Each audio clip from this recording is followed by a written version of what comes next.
Hello and welcome to our Florida podcast. I'm your host, Kaylee. Today and every other Monday, I bring you a story from Florida's past about our people and places and things that have happened here.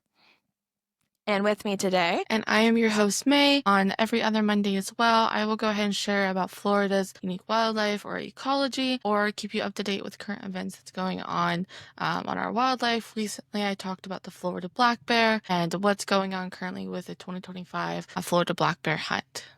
it was our first two-part episode, actually, and they were so good talking about like the 2015 hunt versus what's coming up with the 2025 hunt, and also how we can and should be getting involved in our community and in FWC meetings. That way we can know what's going on and like actually take action. So if you haven't listened, I highly recommend that you do. Kind of a side note, but we recorded those well before, but the day that we released part one, there was actually the first recorded bear attack that resulted in death in Florida and Collier County. So just want to say, thoughts and prayers to that gentleman's family. And unfortunately, his dog was killed too. And just ironic timing on our end. We had recorded, a week prior, 2 weeks prior. So, but I hope that everything's going well. Definitely adds to the conversation. It's real, like that there are very much conflicts happening, but definitely lots of different ways that we can manage that. So anyways, for that conversation, go back to those episodes. They're very, very good. Just highly recommend. Now, on the other hand, this week, as we are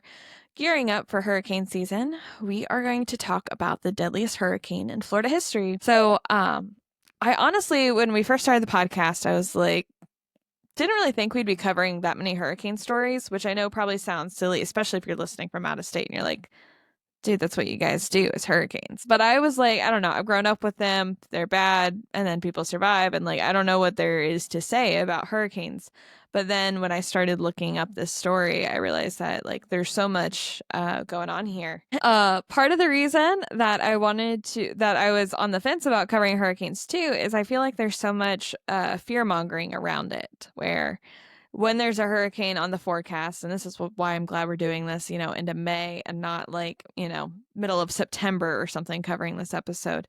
That's the worst. I remember like working at a grocery store when Hurricane Ian came through and everyone got the buzzer that like in less than 24 hours, hurricane warning, it came through their phone and like this sense of dread that just came over you. And like, I know that's an important alert for people, but I don't want to add into that like I also don't want to take the typical Floridian approach to hurricanes of like, nah, throw a hurricane party. It's going to be fine. We got this. We've been through so many of these because sometimes they're really bad and it's nature and you got to take it seriously. And it goes well beyond our control and our construction. And this story, I think, is just a great example of that. So there's so much that we can learn from it. And yeah, I mean, I'm actually genuinely excited that we're covering this because I think it's very important. And I think it's a story that we don't hear very much. So yeah, our story will be taking place in the Belle Glade, Miami, Southeast Florida area in 1928, so almost 100 years ago. But before we dive into that, I want to lay a bit of a foundation about how hurricanes work in Florida specifically. And in case you didn't grow up here watching the hurricane forecast, hoping for days off school, or if you did watch those hurricane forecasts but didn't care about what was actually happening, we're gonna talk about like the meteorology of it. So hurricane season runs from June 1st through November 30th, so right around the corner, with the peak of hurricane season being mid-August through late October. So typically we get the most storms and the worst storms August, September. And this is because of the water getting so hot at this time. Both the Atlantic is very warm and the Gulf is like, 80s, 90s. So it's just perfect temperatures to really brew up a nasty storm. There are a couple of misconceptions or popular beliefs about hurricanes that I want to cover right off the bat. So, the first is where it makes landfall. There are some places that storms are less likely to hit. However, every piece of Florida coastline has been hit by a hurricane. Every piece. I think the most relevant example for us, because we grew up in Mayaca and Sarasota area, we grew up hearing like, oh, we've never taken a direct hit. Sarasota Bay has never taken a direct hit, which first of all is not true. We had about 100 years ago. And we did this last year with Hurricane Milton. And like, there's, ridiculous, oh, the ancient Indians put a not a curse, a blessing over this area, so no storms will hit it. And like there's all these like tales about that. That's not true. Every piece of Florida has been hit by a hurricane in the last since 1850. So you're not safe just because you live in a less known area. There are, like I said, though, there are some places that are hit a little bit less just based on the currents. And so generally the Tampa, Big Bend area is hit less than other areas, but I can count like 5 storms that I've seen just rip up the Big Bend area in my 28 years of living. And I mean, only 20 of those really paying attention to storms. So, not that I'm a meteorologist or an expert. And then the other misconception I wanted to cover is that where a hurricane makes landfall is the main area that will see damage. Where it makes landfall will probably see the most storm surge, not necessarily 100% true, but usually sees the most storm surge and may see high winds. These storms can be very, very big, and you can have hurricane force winds out for hundreds of miles. Also, there's a tendency above, like in the front right quadrant of a storm, for there to be tornadoes that spur off, and those can be hundreds of miles away from the eye. Like the people that see those tornadoes may never actually even see the center of the hurricane come over. Does not mean that they didn't just experience a devastating, weather event. So, just a couple misconceptions I wanted to cover that like stick out so much to me. So, how are hurricanes measured? So, they are in 3 different stages. So you have a tropical depression, which is a tropical cyclone in which the maximum 1 minute sustained surface winds is 33 knots or 38 miles per hour or less. That's a tropical depression. Then you have a tropical storm. A tropical storm is a tropical cyclone in which the maximum 1 minute sustained surface wind ranges from 34 to 63 knots or 39 to 73 miles per hour. So these are the 2 levels before you get to a hurricane. Sometimes, depending on other factors that are going along with the storm, a tropical depression or tropical storm can shut down schools or work. It usually just has to do with where the winds are and or how much rain is expected and how slow it's going to move across. Because if it's going to move across and it's going to flood and the school board feels that we can't safely have school buses going out because of the winds or because roads are going to flood or any of that, then sometimes those things can cancel plans. And sometimes you got to pay attention. Sometimes it's like, great, we got a nice rainy weekend because it's a tropical depression coming through. Other times you got to be pretty concerned about like flooding issues and stuff. So it's always important. Every storm is going to be different, that you actually pay attention to that. Now, after a tropical storm, you get into a hurricane, and a hurricane is going to be a tropical cyclone in the Atlantic, Caribbean Sea, Gulf of Mexico, or Eastern Pacific, in which the maximum 1 minute sustained surface winds is 64 knots, 74 miles per hour, or greater. Now, within hurricanes, you've got categories 1 and 2, that's just regular hurricane, and then you have category 3 and up, which are considered a major hurricane, which has sustained winds greater than 110 miles per hour. And all of this is based on the Saffir-Simpson hurricane scale, which is the scale that we use, and it's based off of the winds. So basically with category 1, you've got very dangerous winds. Category 2, it's considered extremely dangerous, which I don't know how you differentiate between very and extremely. So be aware of the specific storm that you're dealing with if you're watching the radar. A category 3, though, you start getting into devastating damage. Category 4, catastrophic. Category 5, catastrophic. For reference, once again, I'm using the one that was closest to me and most recent. Milton last year was only a category 3 when it came through, but caused some insane damage. So the number is, just because it's not a category 5 doesn't mean that it's not going to be extremely problematic, depending on lots of other factors. And so what are these factors? So obviously we got winds. They're the most well-known impact from tropical storms and hurricanes. So the highest winds occur just outside of the eye or the center in a region known as the eye wall. Hurricane force winds can easily damage or destroy mobile homes and other non-permanent structures, often moving them well away from their foundations. Unlike a lot of the other islands that will get hurricanes, like Cuba, sometimes coming across Central America, you'll hear forecasters talk about how the mountains and everything, the mountainous terrain, are going to really decrease those winds. Florida's flat. We don't have mountains to decrease the winds. So sometimes those winds can be sustained for a very long time after it comes on shore. So that's something to be aware of. A great example of this is Hurricane Charlie in 2004. It moved through the state at 25 miles per hour, nearly twice the typical speed of a landfall hurricane, and brought hurricane force winds to Orlando, which was nearly 100 miles away from the point of landfall. Strongest hurricanes can have winds in excess of 155 miles per hour. So I think Charlie's a really interesting example because it is one of those that like moved so quickly, and the winds were just so much, and so much of it came like, I mean, there's a lot of problems in Port Charlotte with flooding, but like a lot of wind damage out in Arcadia and center of the state. One of the other major factors that you need to consider as far as like how detrimental a hurricane can be is going to be storm surge. Storm surge is the term used to describe the wall of water that is pushed toward the shoreline as a hurricane moves on shore. Storm surge combined with the local tide and the battering wind-driven waves to push a large volume of water onto the shore, often resulting in significant damage. So no matter where you are in Florida, with us being a peninsula, it's got to make landfall at some point, it's coming from the water. So you have a couple different things that's going to happen. You've got the water that's getting pulled in with the hurricane or pushed depending on the direction of the winds. And then you have the natural tide and when the tide's going to rise.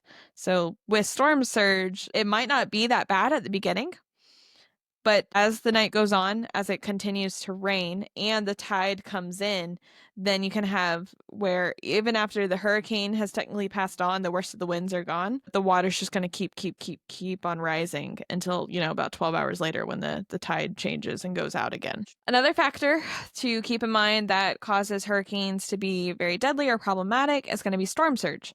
So storm surge describes the wall of water that is pushed towards the shoreline as a hurricane moves on shore. Storm surge combines with the local tide and the battering wind-driven waves to push a large volume of water onto the shore, often resulting in significant damage. In the strongest hurricanes, this storm surge can be as high as 25 feet above normal water levels. The combination of the rising water and the pounding waves is often deadly, and approximately 90% of all deaths in hurricanes worldwide are caused by drowning and either the storm surges or flooding caused by intense rainfall. Those living in coastal and near coastal communities should know if or in which evacuation zone they reside, as well as the elevation of their property. So, like, for reference, you've got Tampa, and then, like, let's say the hurricane's gonna come through and it's actually gonna hit the panhandle. So it's gonna hit that top part of Florida, that curved part up there. So it's gonna hit there. So Tampa's not, you would assume that Tampa's not too concerned, but what storm surge is going to be the problem for Tampa. So Tampa, if you've seen on the news, they start preparing by either using sandbags. There's a hospital actually in Tampa, and they actually have built I think they call it like an aqua wall or something, and they have set up an actual wall, like a barricade, to prepare for that storm surge. Because that storm surge, like Kaylee just said, is going to bring in so much water. Also, with so much pressure, it's going to come through and it's going to take a lot of homes. It's going to take any buildings that it can. All that water is just going to come rushing back in. So that's why if you see, like, all right, so we know the hurricane's going to the panhandle, like, that's a definite fact. They need to prepare, like, they're anticipating a hurricane. But then in return, Tampa, St. Petersburg, that kind of area all has to turn around and start preparing for that storm surge that's going to be coming back in. And they still need to prepare for a hurricane as well. But really what they're preparing for is that storm surge afterwards. So if you've ever seen on the news, that's really what's going on. And we're not just being dramatic. Storm surge is a very big deal.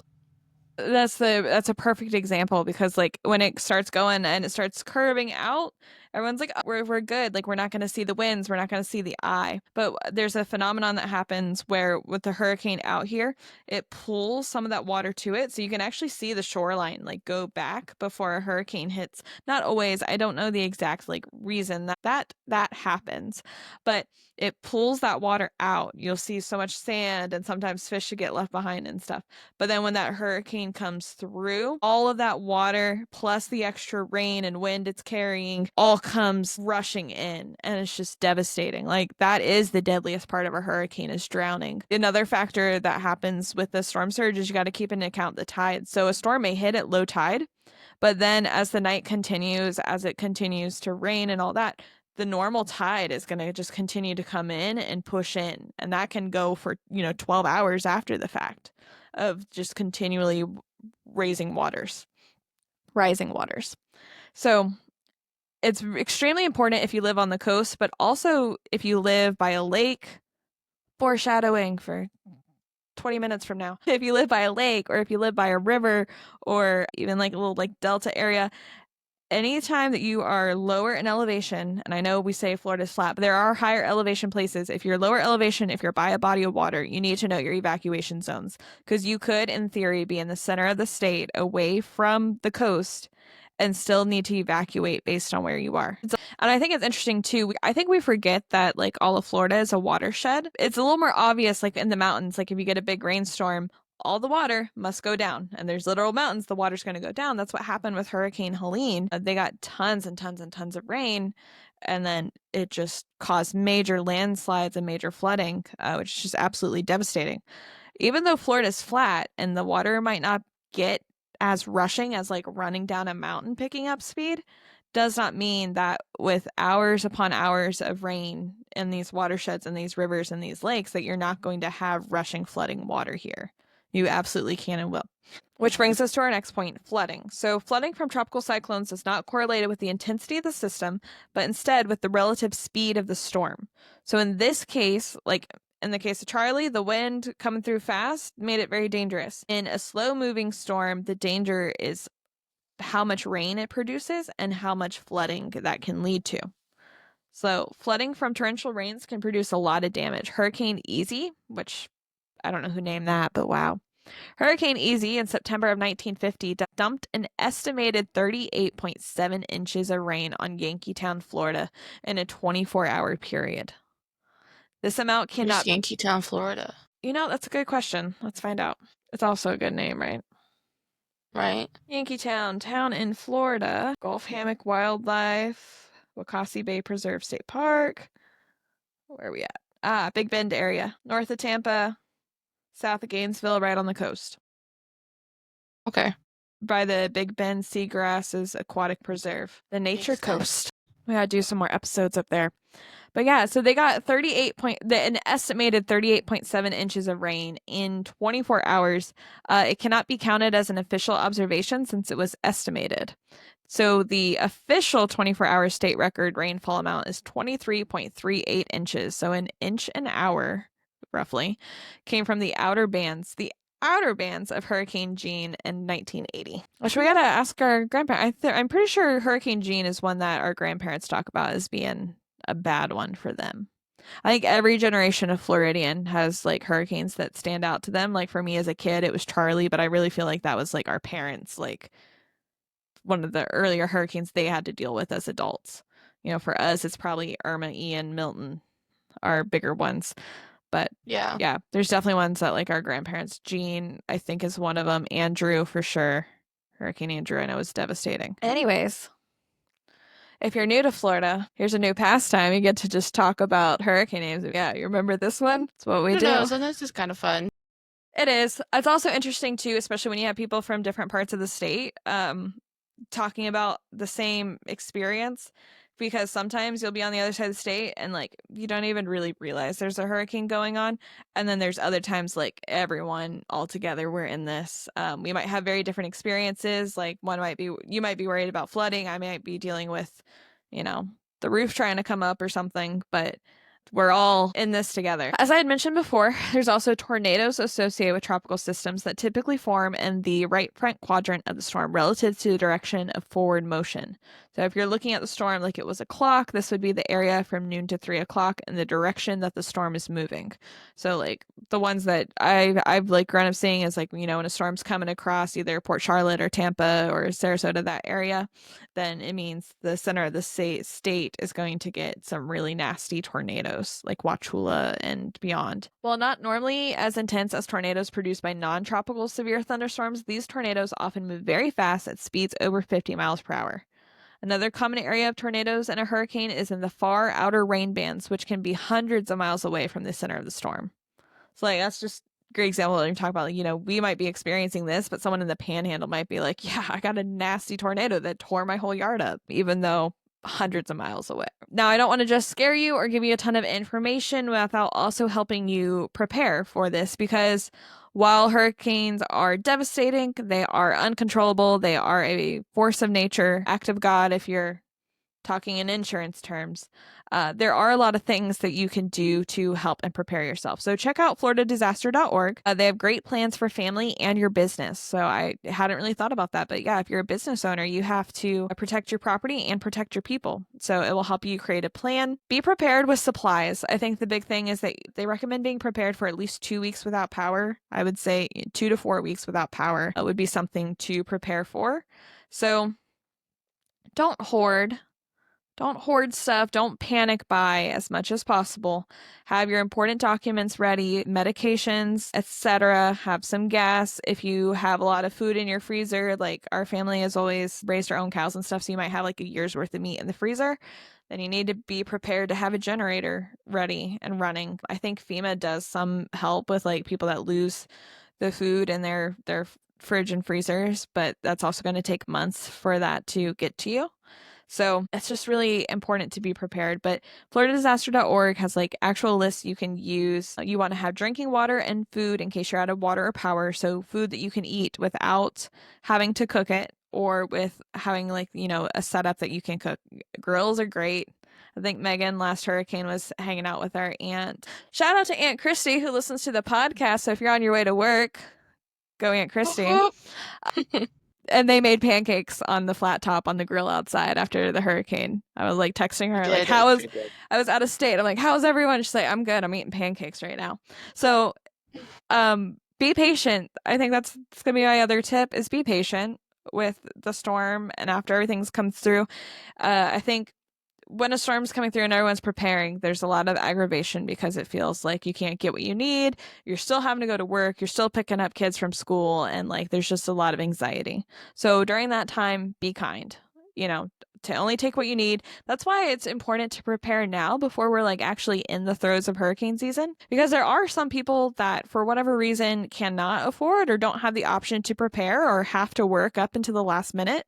So they need to be able to get to the store and stock their shelves at the last minute. If you're in a position that you're blessed enough that you can prepare, then prepare now. And that's going to help take some strain off the system, and it's going to take some stress off of you. So prior to the storm, try not to engage too much in anxiety. Watch the forecast, but it's going to change. It's going to change up until the last few hours before. So I recommend being as prepared as possible. You don't have to watch every single move or every single degree turn to know to be prepared. And then when it does happen, if it doesn't come your way, then great. You got some extra Cheerios in your cabinet. You save them for the next storm. And then if it does come your way, you're prepared and you're not stressing out waiting in the massive line at Walmart trying to get what you need. So be prepared. Then during the storm, bunker down, be respectful of your neighbors, but really be respectful of first responders. So we talk about, if you're in an evacuation zone, you need to move because of floods. But what's not talked about is that if you stay in that evacuation zone, then you are putting first responders at risk. And there will get to a point where they cannot respond. During a storm, if you get into a point, they will not respond. They physically cannot respond till afterwards. Even when it does open up for them to move, which can still be when it's extremely dangerous for them to be doing so, but they will. They'll get out on the road as soon as possible. Roads may be blocked, power lines may be down. It may take days to get to you depending on where you are. So just keep in mind that by staying, you're not just like protecting your stuff or, being a cuck for the government. Like you are putting other people at risk. So if you're going to stay, you need to be prepared and also know that it's not recommended, and it's not recommended for a lot of good reasons. So keep that in mind. That's during the storm. Go ahead. Yeah, and for reference as well, in case anyone didn't know, most first responders, EMS, police, firefighters, Nurses. nurses, doctors, all of them, they have to leave their families at home while everything else is going on, and they have to go to work. It doesn't matter if like it's their shift or not. Everyone's expected to be in for the most part, and typically. So not only you deciding to not evacuate when you are capable of evacuating puts them at risk. Also, keep in mind that they're already away from their families, and their families already going through this alone. Possibly that means they had to evacuate on their own if they also live in an evacuation zone. So also, if in case you didn't know, just keep that in mind too. Maybe you're not in a position to evacuate, or whatever the case may be. We get that and respect that. But don't leave your pets. That's stupid. Don't leave your pets. That's a huge point with this like preparation and why it matters. If you don't want to prepare for yourself, prepare for your kids and prepare for your pets. Think about them because that's gonna gets a lot of people and makes for really tough decisions later. But yeah, and then after the storm, be patient because all of those first responders may be going weeks without seeing their families and are responding and doing their best. And I think first responders get a bit of credit. And where I don't think enough credit is due is the linemen, the people that are trying to get your power up. Because after a day or two, 3, 4, 5 in the Florida heat, and sometimes power goes up in weird patterns. So you're like, I see lights. I see lights, 10 minutes away. Why do I not have lights on? And we can get really frustrated. But linemen are putting their lives on the line. The work that they do is extremely dangerous, especially with like the amount of power lines that are down. And so I think most storms, like when people are responding, like not a lot, but I think every storm there's probably a lineman or two that ends up dying after the fact, not as a result of the hurricane, but as a result of their job. Their families are going without them for many hours at a time. So be respectful, be patient. There's probably a lot of things going on behind the scenes that you don't know. I know it can be frustrating when you look out and you're like, power lines are up. I don't see the problem. It could be miles away. That's still affecting the grid that you're on. So just be patient, be kind. It's also a great time to talk to and know your neighbors. That way you can help each other out because that really is going to be the first line of defense that gets to you if something goes wrong is the people that you are closest to. So if you've got elderly neighbors or neighbors with little kids, pets, anything like that, know them, talk to them, be kind. This is really a time. I thought this was so interesting. I was listening to a podcast, shocking, uh, but one I highly recommend is called Cool People Who Did Cool Stuff. And the host on there, Margaret Killjoy, was talking about how after a storm, after a natural disaster, a lot of times media makes it seem and movies make it seem that when things go wrong, we all of a sudden like start killing each other and pointing guns and hoarding our food and everything. But oftentimes, what you actually see in reality after a storm is people sharing and people helping and people, I've got a four wheeler, I can get back there. I've got a chainsaw, I can do this. Hey, I've got some extra water. Come over here. We have power. Let me cook for you. A lot of times, you see a lot of unofficial mutual aid coming from neighbors from all walks of life. We saw it with Hurricane Helene in the mountains. There's so many reports of like, oh, and then the Amish came through. Oh, and then the good old boys with their helicopters. Oh, and then the anarchist punk groups came through feeding people. Like people that would never come together are like coming together. So I think that that is something really beautiful. I mean, that happens when you know your community. So be kind, know your neighbors, help out where you can. Stay off Facebook. Don't add to the before, during, after. Stay off Facebook. It's only going to stress you out. All right. Anything you want to add? I agree with the stay off Facebook, but also if you hate watching the news sometimes, because sometimes I hate watching the news for certain reporters, because I'm just like, I don't believe you. You can go onto Facebook and usually find your reporter that you really like, and you can follow them and just get notifications for them. So, just for reference, that's what Yeah, I ended up doing for Milton because I was so tired of getting all the different opinions. And so I forget his name, but I went with like the one for Tampa because that's we'll where tag that's where all my him. family was. So that was important to me. So, and that's what I got notifications for. And then other than that, stay off Facebook because people are dumb. Yep. Yeah, we'll tag that meteorologist in the comments. He does a great job of like, here's what you really need to know. I think most of his stuff is West Coast related. If you guys are from a different part of the state and you have like a favored meteorologist who doesn't like hype up the storm, gives really good information, send him to us. We'd love to like, share that as a resource because I think it's so important, especially when you're like especially for anyone that's moving to the state. I had several friends that have moved here. Like one of my friends from Wisconsin has had a baby in the middle of this hurricane in the hospital, and like her husband and daughter are with her mom, and she's like, I don't know what's going on. I know I'm safe. I'm in the hospital, sixth floor. I'm good. Yeah.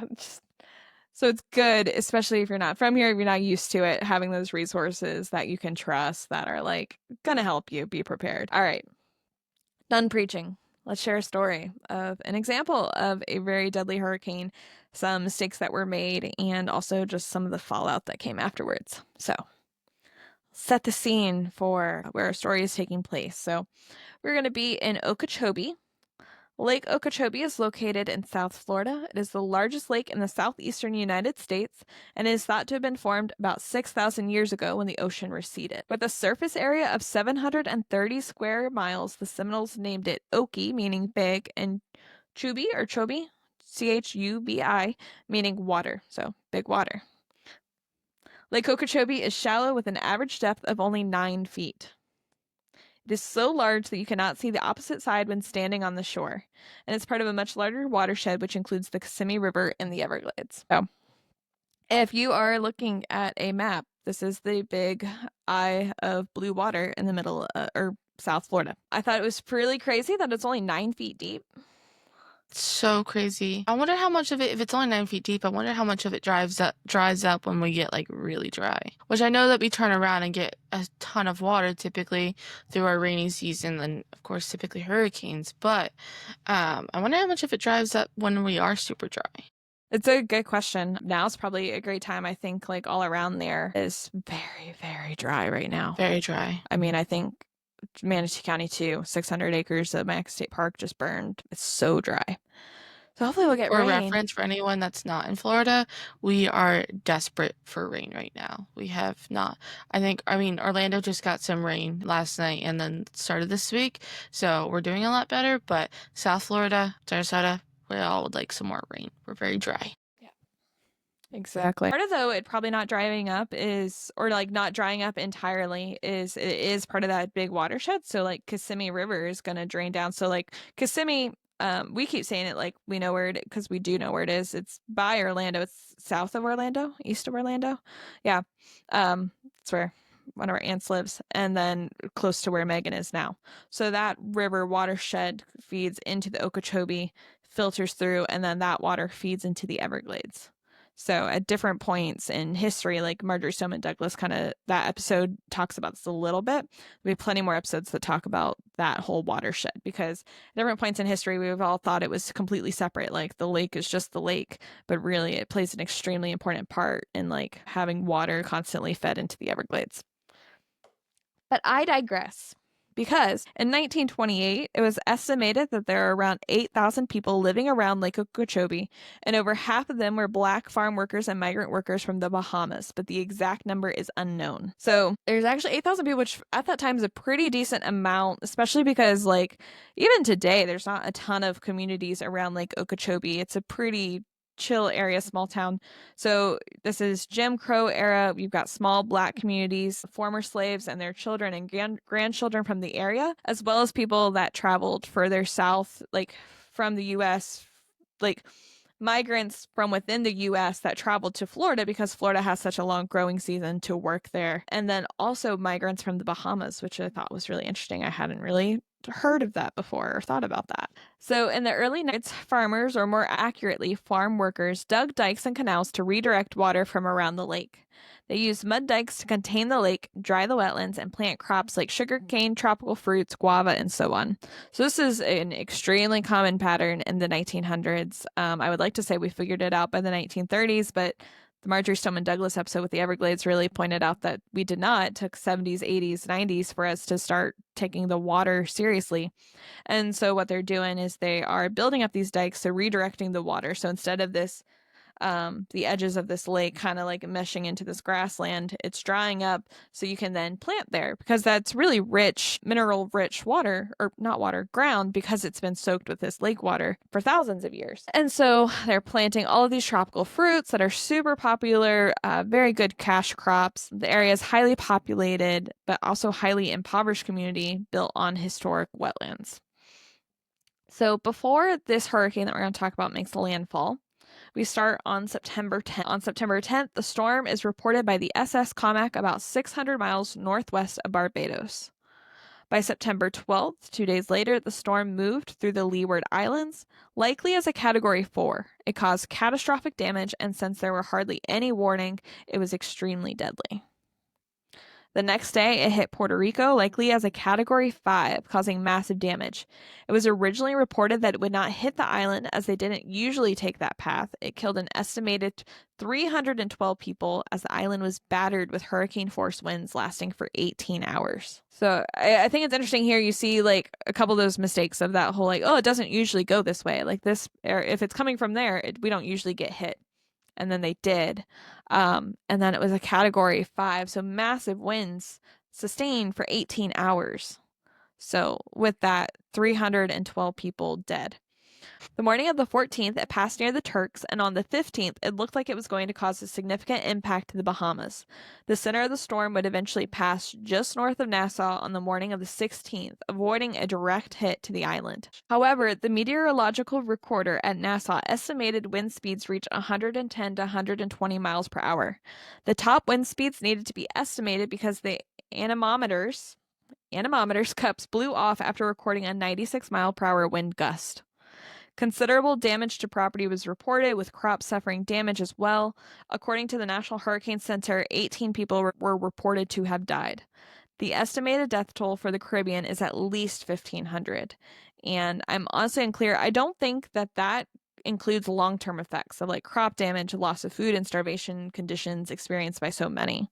Because, like, if drinking water and fresh water, like you're on an island, like you have very limited resources, not to mention the fallout of like people starving for months afterwards with like the economic and agricultural loss. I also think with hurricanes, we've seen this time and time again, where death tolls are severely underestimated because of things like the storm surge, people literally just getting swept away. Like, I know personally with hurricane, I don't remember if it was Ian or Irma, they actually followed similar paths and similar things, but like where it I think hit, it was Ian. I think it was Ian. Yeah. It would have been the ones. I mean, I think they kind of all did, but I think it was Ian. Ian, I think it hit around Venice. Don't quote me on exact stuff, but south of Sarasota, I think it was Venice, it hit, and massive, massive, massive flooding and storm surge. And I think the death toll was reported around like the 90s, and that included even when it like went up through the southern US, southeastern US. But there were reports of like hundreds of people missing because full houses and apartments and stuff just got swept away. So there are a lot of people talking about like elderly relatives that they hadn't heard from that are also presumably dead, but aren't necessarily counted in the death toll. I think it's very similar with Hurricane Helene. I've heard a lot of rescuers saying like the death toll that's being reported is not the actual death toll, but it's because we don't even know who's missing necessarily. And that's part of it. But yeah, we talk about that a little bit more. It will come up in this story too. On the morning of September 16th, Miami did not get a report from Nassau because remember that September 16th, that morning is when the cup's blowing off, or the scientist, the meteorologist. And so they did not get a report from Nassau. So they issued a hurricane warning at 10:30 a.m. for Miami to Daytona. So majority of the Florida East Coast. Prior to this, they thought that the storm would curve and not really hit the state. At the very least, not a direct hit to South Florida. So this was a major change. And this is just another example. A lot of times there are certain patterns that the hurricanes will follow. Like typically, if something's slated to come across Sarasota or Manatee, it tanks south, but not this year, not last year with Milton. A lot of times, these hurricanes that come across like the Bahamas and stuff, there's a good chance, depending on where they turn, that they turn and just graze up the East Coast and the southeastern seaboard. But sometimes they make landfall, sometimes even just grazing up the edge, just like Megan was talking about with like Tampa and the Big Bend area. Like Panhandle might get the direct hit, but Tampa still has the storm, Big Bend still has the storm surge. And so that tends to be a problem a lot of times for the East Coast hurricanes. In this case, they start issuing that it could land as far south as Miami. Now, Miami, just 2 years prior, had a very, very, very bad storm that killed a bunch of people, that caused a lot of damage. So they're still kind of shell shocked. That was only 2 years ago in 26 that they had just had that. According to testimony from the official in charge of the Weather Bureau office in Miami, a telephone call was made to officials around Lake Okeechobee, which allowed one man to make several automobile trips in the vicinity of South Bay for the purpose of collecting the white residents and moving them to a large barge. With the assistance of other men, he saved the lives of 211 men, women, and children. And South Bay is it was a white community just south of Lake Okeechobee. So they get those guys out and they put them on a boat. I'm not 100% sure I mean, a barge, a large barge. So they're kind of like waiting it out in the water, which will turn out to be a good place to spend this hurricane. On the evening of September 16th, the hurricane made landfall in Palm Beach, Florida, and the pressure dropped dramatically. Palm Beach is just north of Miami. In today's roads, it's like an hour. I mean, good traffic. It's like an hour, hour and a half north of Miami. And it's really interesting. I'll post the picture, but there is the graph of the barometer, which is the pressure, goes from being like here to severely dropping right before, and then coming back up to be level afterwards. So storm makes landfall in the evening, had gusts of 150 miles per hour, and sustained winds were measured at 75 miles per hour. Despite the fast winds, the storm moved relatively slowly at only 13 miles per hour. Even in Tampa, which was on the other coast, the winds were 35 miles per hour still. So this is just a great example of all across the state feeling the effects. The storm moved across Lake Okeechobee and eventually curved, heading across northeast Florida and coastal Georgia and South Carolina. Everywhere experienced major wind damage. The coast experienced 3 meters or 10 feet of storm surge, so most definitely significant water damage in homes and businesses. But the worst damage was in the communities around Lake Okeechobee, particularly the densely populated communities of South Lake Okeechobee. So the storm passes in 3 phases. And if you've sat through a hurricane, then you know this and you're rolling your eyes. But if you haven't, I think it's so important to really get an idea of what's happening here. And while I don't want to fearmonger, I kind of want to paint a picture of what the people are living through in this sense. So as the storm comes through, it's moving northward and it's rotating and the winds are pushing in one general direction. So you're getting really crazy winds, like sustained 75-mile-per-hour winds with gusts being significantly more than that. And those first winds that come through start to wash out those mud dikes. Remember, these are just mud dikes, and you're getting a ton of rain at the same time. So you've got rain, wind. It's dark because it made landfall in the evening, so you can't see. All you hear is the wind howling outside. So I kind of want to talk about the experience that a lot of the people that were in that South Lake Okeechobee would have gone through. So just about any hurricane that you sit through kind of has 3 phases, or I think about it in 3 phases. In the first pass, you have the wind and the initial rotation, and it's coming through, and it's very intense. It can go from things being normal to things being windy and ooh, kind of exciting. There's a storm to oh no, we have a storm. You're losing branches, cars are moving, stuff shaking. At first, you notice how loud the wind is, and then you kind of stop noticing it because it's just so constant and it's going all the time. And you only really notice the sounds when something's super loud starts banging, and there's always something banging. So you had that. And in their case, it made landfall in the evening. So you're going through this at night in the dark, which from experience that sucks. A lot of the people that are there are in sort of temporary housing situations. So they're in these little wood huts, sometimes multiple not just single family dwellings, but small houses, lots of people, very, very low income area. And they're right up against where the lake is because that's where all these farms are. And so the dikes that were built that were made out of wood in the early, or not wood, out of mud in the early 1900s. In that first pass with these winds coming through with 75-mile-per-hour sustained winds, get completely washed out and obliterated. They are gone.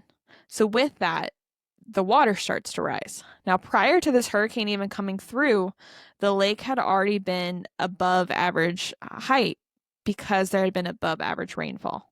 So the whole area, the ditches are full, the lake is full. There's no area for this water to run off to.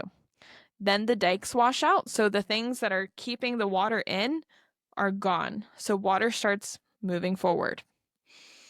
In this case, in this first scenario, the wind is kind of pushing the water towards the north rather than pulling it towards the south.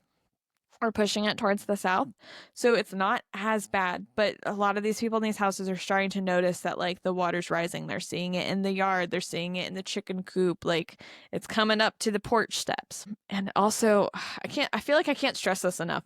When a hurricane comes through at night, too, your visibility is so limited. You're just hearing these things and you're kind of guessing, like, oh, I think that's the roof on the shed that I'm hearing come off.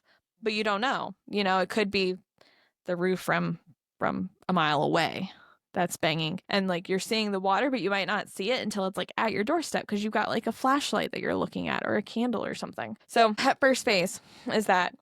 Second stage is going to be the eye passing. So it's going to increase in intensity as that eye wall first passes over and the winds get extremely bad, like you think it can't be worse, and then it does, and then it's completely dead still stop. That's when you notice like how loud the wind has been this whole time, because now it's quiet. It's oddly quiet. There's no birds, there's no normal natural nature sounds. It's just quiet. Besides like rain and, well, actually the eye don't usually have clouds, so you don't usually have that rain. You'd have the water lapping and stuff. And the water, even though everything else around you is trying to calm down, the water is still rising. It's at this point that you can get in trouble. Sometimes people will think now's my chance to leave, but the eye is moving. It might be, in this case, it's moving 13 miles per hour, which is, you know, fairly slow for a storm. And sometimes the eye can be really far across, so it looks like you're in a good area. But on the other side of the eye, the third part of the storm is the worst part. And I thought this was like urban legend or like myth that the second half of the storm is worse, but it's actually scientifically true. Like the way that the winds are rotating on the second part, the winds are so much worse and get amped up. So everything that you already went through that you're like, this is insane, as soon as that eye passes, you're back in the eye wall, but it's worse than it was before. The winds are going harder. And in this case, the storm's rotating. And now the winds are pushing the lake water into all these homes.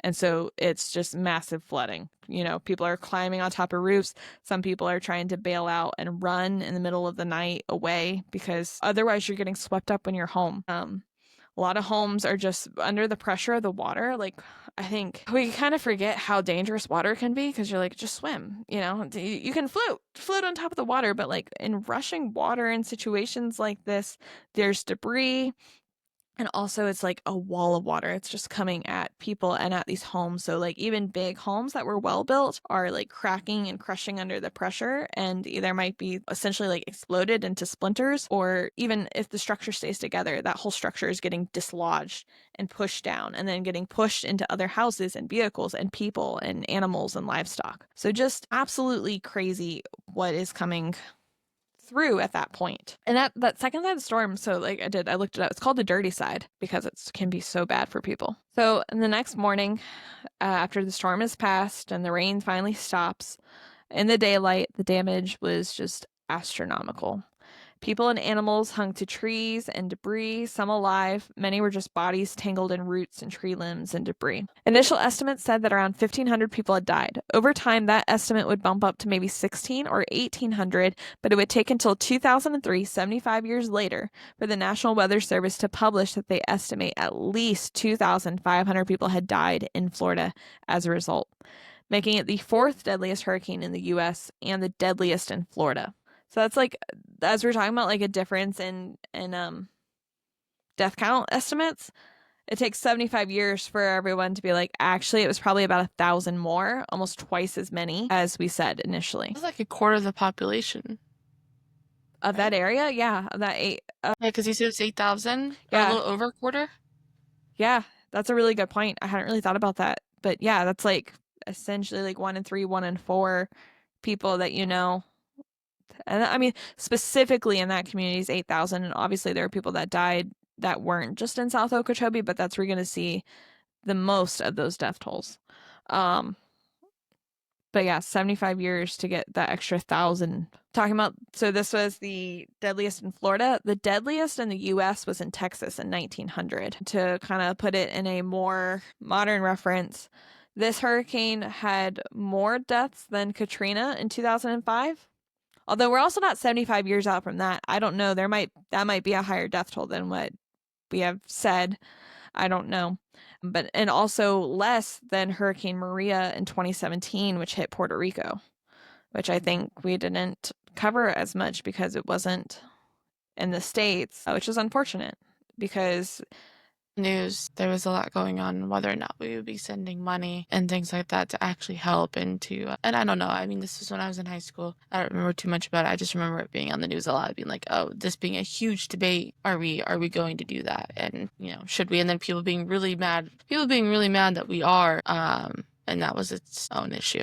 it's crazy. Yeah. I do vaguely remember that, not as much as I should. It was definitely a thing when I looked at the Wikipedia page. It was talking about how there had been a lot of debate, which is just insane because, like, at the end of the day, it's people that are suffering. People need help everywhere. Sending some people and money and food over there doesn't take away from people in Florida. And also, it's a U.S. territory, so maybe we should respect them as such. Stepping aside, back to 1928. Where political things were so much better, you'll see. After the hurricane, the area was in a massive state of emergency, obviously. There was no food, tons of standing water, thousands of people missing, and hundreds and thousands of bodies piling, not hundreds of thousands, but hundreds or thousands of bodies piling up and decomposing, posing a massive public health risk. Because this happened in September, and September in Florida, not a good time. It's definitely like increasing decomposition. And also like if everything is in the standing water, like the potential for the spread of disease and illness is just beyond. I read a comment from one lady who talked about how her great uncle actually came down from Lakeland with his boat to ride through the Everglades and recover bodies, as there were hundreds of bodies washed all the way down to the Everglades. I mean, hats off to that guy and like, all the people that respond and do everything. We kind of talked about this with the Sunshine Skyway episode. Like, you always hope it's a rescue mission, but sometimes it's recovery, and that's still extremely important work and very hard work without like the same reward that you get. So, hats off to anyone that's doing that as well. But also just what an image of like all these people getting literally washed away into the Everglades and getting hung up in these trees and stuff. But as a result of this massive, public health emergency, the same migrant workers and families that had lost the most people were then rounded up and forced to work gathering the bodies. There are reports that they were forced to do this work or they would not receive food. And the food, because there's not food to be had, the food is going to be like first aid from American Red Cross and stuff. So this is coming from aid organizations, and they're being told, no, you won't get fed unless you pick up these dead bodies, regardless of what they have going on, or, they're looking for their people or potentially injured and all this. So they're told, no, you have to pick up bodies. And in some cases, there are reports that people who refused to work were shot on the spot. And this is only happening to Black Americans and migrants. Is that anyone that was shot, is that counted in Is that counted in the death toll? Who yeah, is that counted? frickin' Or knows? also, how do we justify that now? Like, I mean, obviously you can't, but I think it's completely unjustifiable, of course. I think it was justified at the time because people were treated like property and like they needed to work to earn their food and everything. And like, I think if you think about like Jim Crow era and like the way things were treated, and this is still like segregation, this is very much, Florida is very much the South. Um, I think it's just a lack of respect and honoring that humans are humans no matter where they're from, no matter their citizenship status, no matter their color. And I think it's just a complete lack of respect for that is how it is justified, and it's completely unjustifiable. So it gets better. And you asked about like were they counted in the death toll, and I think that's a really transient question, or salient. That's a very good question because to accommodate everyone, mass funerals took place, which makes sense, of course. But I have a picture here that I'll share. It's from the Historical Society of one such funeral that was for around 60 white people. And we have to specify white people because, with it being the time of segregation and Jim Crow, there are segregated cemeteries. But to add insult to injury, obviously thousands of people died. There's a shortage of coffins. All the coffins go to the white people. There are no coffins safe for Black people. There's a lot of literature that's actually written about this hurricane because it had such an impact. So, A Land Remembered, you remember that series? Like any Florida kids probably read this in middle school or maybe even the elementary school version. And it talks about a family and their experience through the ages. Well, in the second book, the major hurricane that comes through that like kills one of the characters' girlfriends is this hurricane.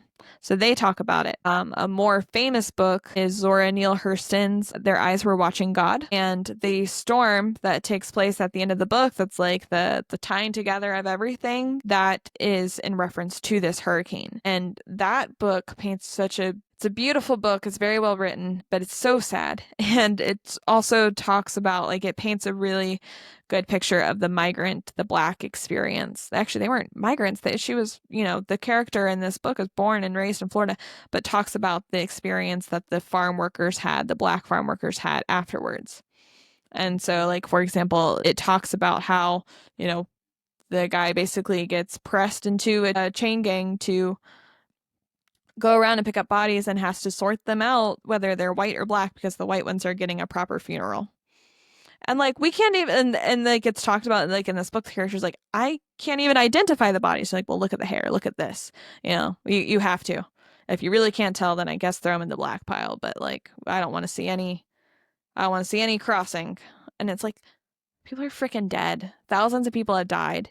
Everyone's starving in a mass emergency, and yet we're still hateful. People are still being hateful in that way. So it just makes me so mad. Like, I can't imagine going through that and living through that. Some people had to leave their homes, and like, who knows who they've lost. They're still looking for their people, and now they're being forced to work at gunpoint or you're going to get shot. It's just absurd. And then I'm not even a big one on like respect after death and like death practices, like personally for myself, but just the idea then that like, oh, well, these 60 people can have coffins and a proper funeral. And then for the Black bodies, they were thrown into these massive graves. And like I understand it's a time of emergency. We got to get people. We have a public health crisis. But then these graves weren't even marked. They didn't even put up one stone, one anything saying, 1,000 people lost their lives here because of this. Nothing. It's just buried in a hole. Or when things got so bad and, bodies are decomposing, we're several days in, the sheriffs and marshals were just trying to pile up these bodies, these Black bodies, and douse them in gasoline and burn them. And so that's why it takes 75 years to get that other 1,000 added to the count. Not to mention if that's even accurate. Like, we have no true idea how many people, aside from like how badly the population like was hit afterwards, because there was so little done to even acknowledge. Like, I understand that you can't necessarily identify it. You definitely can't identify everybody. I mean, that's a reality even today with storms like this. But not even an attempt to record how many and to, even put up a sign, anything for posterity. And it makes me so sad and so mad all at the same time. Says I won't promise this is the last thing I have to say about this because I think it's really important. I think so often we get caught up in like, but it's a storm, it shouldn't be political. And it's like, no, the storm is not racist, the storm is not political, the storm did not make this worse on one group of people over another. But what does make things worse is people and the systems that we have in place. So the reasons that so many, Black workers were killed is because they were living in an unsafe area that most people knew, like, oh, those dikes aren't going to hold, but it's okay. It's just them. It's okay. We need to make money off of this. And so, therefore, we cannot invest in housing and everything. It's okay. We rescue 211 white people and put them on a barge. And that's great. Like, any life saved is good. But, like, the systems we have in place made it harder for one group of people over another.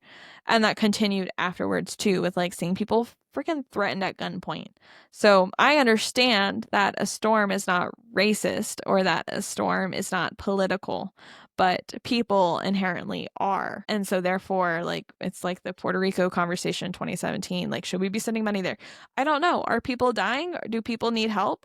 Then yes, first responders should be going there. Like, as simple as that at the end of the day. Like, we need to remember our humanity. So from this, there are multiple mass grave sites from this event, and one of the most well-known examples is the West Palm Pauper Cemetery, which housed over 600 bodies. So I already mentioned that a lot of these sites were left unmarked and they were not protected. So in particular example, this cemetery was originally 12 acres, but over the years it was parceled out and sold off by the city. In the 50s, the West Palm Pauper Cemetery was sold to a water treatment facility. Part of it was dug up for the expansion of 25th Street. And at that time, bodies were unearthed. So even in the 50s, like, we're uncovering bodies and know that, like, oh, shoot, there's something here. But it was kind of just covered up and, like, not dealt with. So those buried were largely forgotten despite reports of human remains resurfacing over the years. All right. Any thoughts or anything that you want to add to the conversation? I know I've kind of been preaching at everybody, but it's something that definitely really gets under my skin. And it's one of the things I like I mean, love hate about history. exactly. No, exactly. It's a love-hate about history for sure. There was a natural disaster, a major natural disaster going on. And especially at that time, we don't have the same communication that we have now and things. So, like, the odds that people, it's just ridiculous overall, that, all right, this massive hurricane came through. You've already said that there's bodies, there's dead animals, everything is just everywhere. We've already established that. We know that. And then to turn around, food that's being donated from an organization that's their whole point is then being held as like well, no, actually, you're gonna have to keep working just because we need this done. It's just insane that, like you said, like a natural disaster shouldn't be political, but it is, and that's just how we've made it. And it's something that could not be political. So frustrating too, because it's like, yeah, 88 years later, having the same conversation about Puerto Rico. Last year, having the same conversation about, like, well, should aid be going to Helene or should aid be going to the wildfires in LA? Both. There are people dying in both. Like, there are aid organizations for both.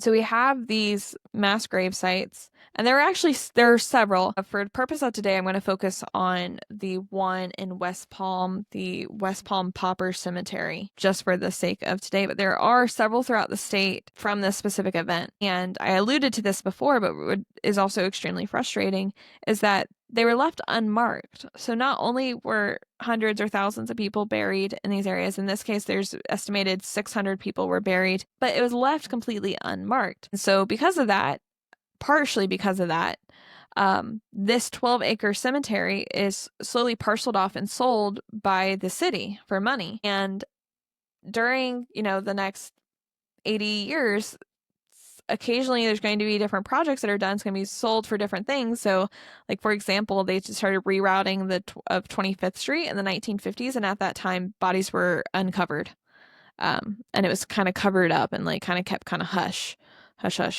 And then at one point in 57, it was sold to be part of a sewage disposal plant. And once again, like, bodies are surfacing because there's hundreds of bodies under the ground. This is a cemetery.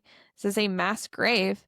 And nothing's really getting done about it. In the 1980s, the city exchanged the land for property on 23rd Street, just to the south of the grounds where a church was located. And then they also sold it to the extermination owner. And then they also sold it to this exterminator in the area, part of it. So, like, not only do you have the disrespect of, like, everyone's in mass graves and it's left unmarked, now it's being parceled up, it's becoming a road project, it's becoming a sewage disposal plant and an exterminator's office. The public remained mostly unaware of these mass burial sites on the site until the 1990s, until the Sankofa Society conducted a well-publicized blessing ceremony in 1991. Kolkana, who's the guy that had the extermination business, refused to sell or donate the land back to the city of West Palm Beach. The city attempted to seize it using eminent domain, but ultimately opted to buy it back when he was finally willing to sell it. So this guy isn't selling it back, which, I mean, also the city, I don't have a whole lot of, like, oh, they're the good guys here, because they have been selling it in parcels for years and never bothered to market or show any sort of respect for it until it started getting attention and there was some backlash. So it took until September 12th, 2002, that the site was designated as a U.S. National Registered Historic Place. During the 75th anniversary of the storm's landfall in September 2003, a historical marker was added by the city of West Palm Beach. So 75 years later, we got a historical marker added. That's insane. Yeah. There's still so much of the story that's not being told there. Which I'm really glad that this is why, as we got started, I was like, I don't know if I want to do hurricane episodes. And I was like, no, this one needs to get talked about. This has not been covered nearly enough between mistakes made and just blatant. Nope, history is not always good. We got to learn from history and the things that have been done and how messed up it is. After the storm, there was also a move to rebuild the dike, and that became like what's there now, the Herbert Hoover Dike. The U.S. Army Corps of Engineers began construction of the dike in the 1930s. I actually didn't double check, but I would imagine it probably had to do with one of FDR's New Deal programs is probably part of why that dike got built. Like we're talking about the CCC and the TVA and stuff like that. With it being done in the 30s, I didn't actually get too into that. I would imagine that that's why. Further improvements and expansions were made in the 60s following another hurricane in 1947. And it looks like when I was looking it up that there were some updates recently done last year that were like long overdue that people were getting very upset had not happened because it was starting to fail. And so it does look like they have recently done some more updates to it as well.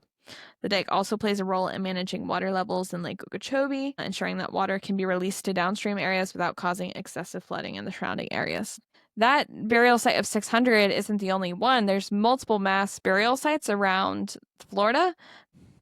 There's one in Pahokee, which is south of Lake Okeechobee in Port Mayaca, Mayaka.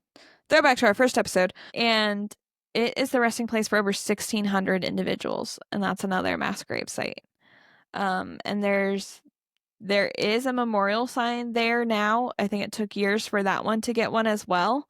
But just such a, like, that whole area is still so small and so unknown. I just think it's crazy. Like, West Palm gets a little bit more attention because it's a bigger area. It's more, big city. But, poverty is another factor that really plays a role in how much respect people get. Well, I think that's going to bring us to a close for today. Thank you guys so much for joining us. I hope you learned something. If you enjoyed the episode or learned anything, please leave us a 5-star review on Apple or Spotify or wherever you listen. It would be so helpful and so exciting. We would be so excited. Drop a comment on wherever you listen, Spotify or on YouTube. We'd love to have a conversation. If you have any specific stories or if you've been to any cemeteries or something related, feel free to email us about your experience at ourfloridapodcast@gmail.com. That's ourfloridapodcast@gmail.com. And yeah, Maggie, you want to give us a hint? Do you know what you're talking about next week, or are we going to surprise? Oh, I actually think this one's going to be a little bit of a surprise. It's going to be a little bit different than what we normally talk about and what I normally talk about. It won't be so much about a specific wildlife. It will actually probably be about Florida advocates for wildlife. Ooh, I'm excited. Okay. Awesome. Well, like you said, you can find us wherever you listen to podcasts. You already know that because you're listening to this one. So have a great day. Have a good week. Bye. Bye.